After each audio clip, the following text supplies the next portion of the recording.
My name is Bruce Yarwood. I'm the retired CEO and past president of the American Healthcare Association. And I come to you today with a very heavy heart. And that heart, of course, is to say a few words of tribute to our good friend.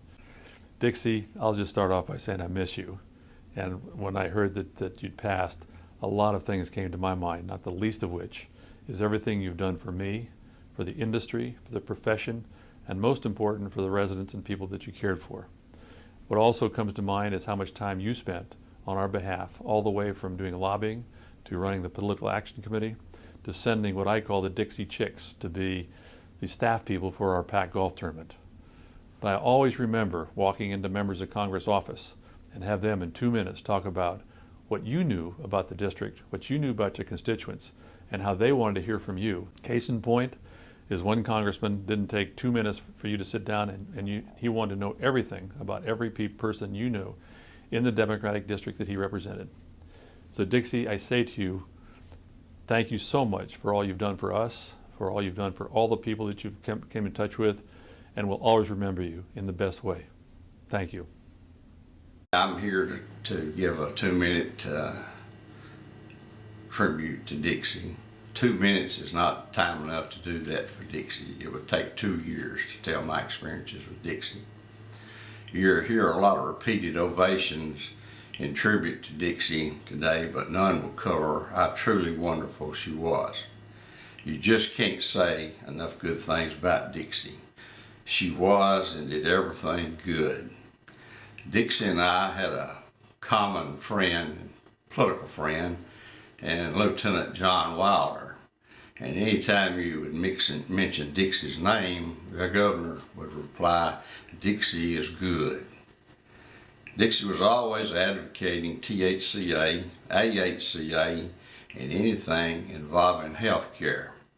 She was a pioneer to the alternative programs we're now seeing way before their time.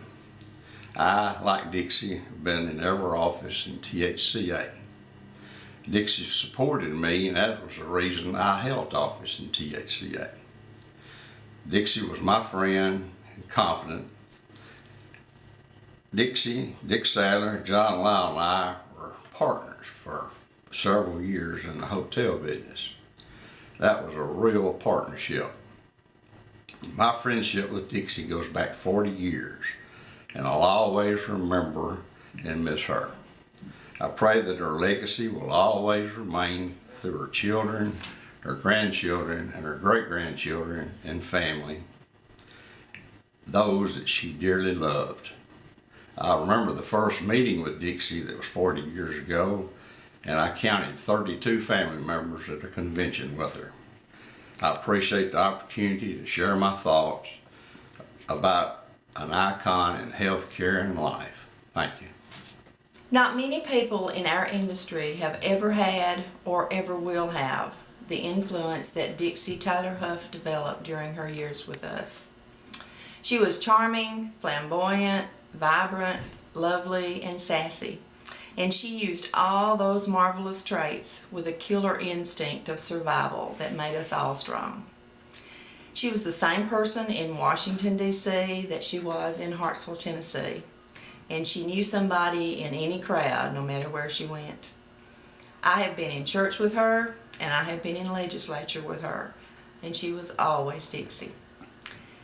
Dixie could run with the best and the smartest, but she never forgot her country roots and her hard-working background. She loved her family, her community, and her fellow man, and made it her calling to help anyone who had a need, no matter your station in life. Anytime I asked anything of Dixie, she was always ready to help, offering whatever resources I needed. She would give you the shirt off her back if it was necessary. If you wanted to have your wedding on Dixie's lawn, she said, "Sure, and I'll do your reception for you." Her family and staff never knew just what Dixie was going to obligate them to next. She actually did the wedding stuff. I attended one, white tents and all. When Dixie was first diagnosed with cancer, I thought cancer had met its match. I knew Dixie would put up a fight, and she had always seemed larger than life to all who knew her. But in the end, she was really just one of us. human, and susceptible. That was really how she always felt too, just a little country girl who made her mark on the world.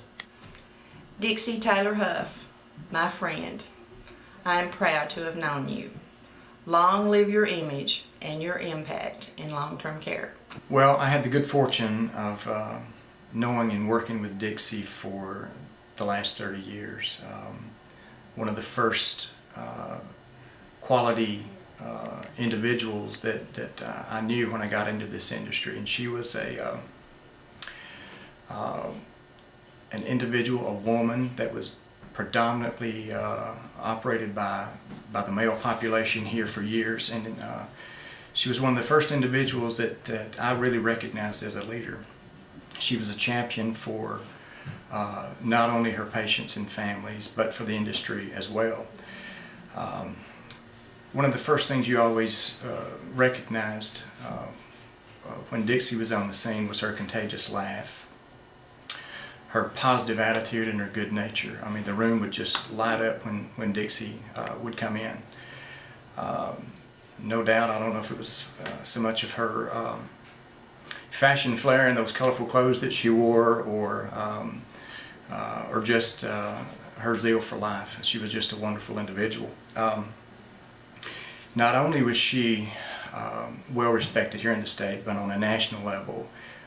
Every time I attended a national conference and people learned that I was from Tennessee, they would certainly put Dixie together with us. She was a matriarch of the South, and a true Southern belle, and represented Tennessee well on the national level. We're going to miss her personally, professionally, and I know her family and the patients and families that she served in Lebanon, in Gallatin, and all around are certainly going to miss her, and the industry has truly lost a great leader, and we're going to miss her very much. When I first got the news that Dixie had passed away, my first thought was, what are we going to do without her? And then I thought, you know, we will never be without Dixie Taylor-Huff.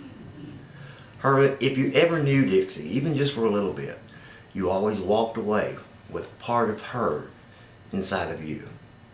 Her influence and her passion for this industry will live through her employees, her family, her colleagues, and her friends. The long-term care industry lost a valuable person in Dixie, but we've not lost her influence, and we've not lost her presence. It will live with us forever.